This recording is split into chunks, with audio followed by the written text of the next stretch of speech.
arrive le temps d'acheter son ensemble souper, c'est sûr qu'on va avoir la canne, le moulinet, mais quels sont les fils qu'on retrouve à l'intérieur? C'est important de ne rien oublier. Quand j'ai mon moulinet, la première chose que je vais faire, c'est que je vais attacher une ligne de réserve. La ligne de réserve peut venir sous différents formats, différents livres-tests aussi.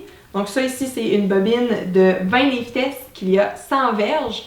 Pour ce qui est longueur, là, ça se peut que 100 verges, j'en ai pas suffisamment pour insérer dans mon moulinet. Ça dépend toujours de la grosseur du moulinet et aussi de l'espace que va prendre tout le restant du fil qu'on va utiliser. La meilleure manière de le savoir, c'est de regarder les chartes des moulinets. Quand on achète, on a une petite charte et des fois, ça suggère une quantité, une longueur à avoir, mais ça se peut que des fois, on l'attache et on se rend compte que c'est trop serré, eh bien, il faut aller enlever de la ligne de réserve. L'important, c'est qu'à la fin, on se ramasse avec un moulinet où il va quand même y avoir là, une petite espace ici pour que si jamais on attrape un poisson, qu'on ramène, qu'on s'assure que ça ne bloque pas. Et là, ben, on risque de perdre notre poisson, puis on ne veut surtout pas que ça arrive. Ensuite, après avoir mis la ligne de réserve, là, il va falloir que je regarde les différents fils que je vais avoir. L'option la plus commune, c'est d'avoir le shooting line, comme ça ici, et ensuite d'attacher le shooting head, qu'on appelle la tête ici.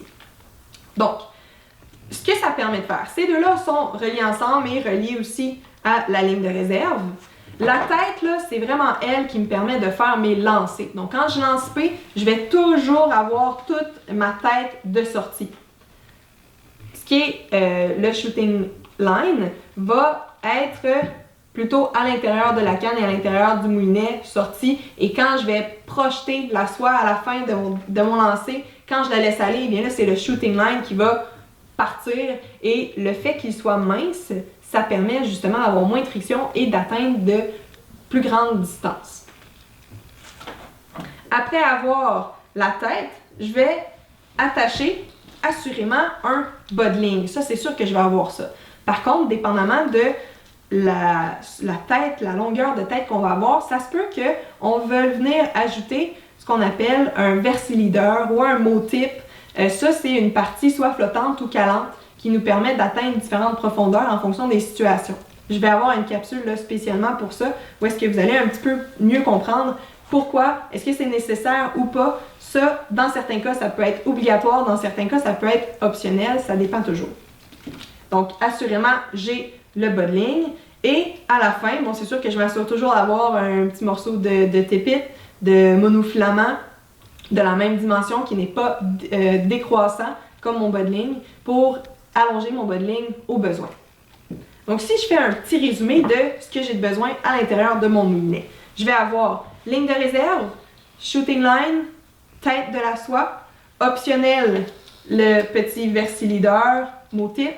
Je vais avoir obligatoirement le bas de ligne et aussi optionnel, dépendamment de la longueur du bas de ligne, le petit tépit.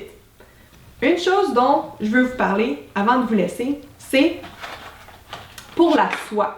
Là, je vous ai montré que habituellement, on a deux différentes soies qu'on va mettre. On va avoir le shooting line et la tête qui va être séparée. Ce que ça me permet de faire, c'est que quand j'ai mon shooting line individuel comme ça, je peux venir modifier la tête de soie. Donc, je pourrais avoir une soie Skagit et si je me rends compte que je suis dans une situation où je dois être un petit peu plus en délicatesse, bien, je peux sortir ma tête Scandi. Donc, je peux changer comme ça sans avoir à modifier mon shooting line. Par contre, je peux avoir aussi une soie où ces deux parties-là sont combinées. Donc, dans les soies traditionnelles, souvent, ça va être cette option-là. Je peux avoir aussi dans les switches, comme je vous ai dit dans une autre vidéo, ça va être des soies comme ça, plus qui vont être combinées intégrales, qu'on dit. Donc, l'avantage de ça, c'est souvent quand on a des soies, des têtes de soie beaucoup plus longues, bien ça ne va pas faire de friction quand on va projeter la soie au final, on n'aura pas de jonction entre les deux, donc ça va glisser un petit peu mieux à travers les anneaux. Mais, comme je vous dis, je vous dirais que 90% du temps, on va avoir l'option comme ça où individuellement, on va attacher chacune des parties. J'espère que ça vous a aidé à démystifier un petit peu ce qui est important d'avoir à l'intérieur de notre moulinet et c'est surtout essentiel de ne pas oublier aucune des différentes parties que je vous ai présentées.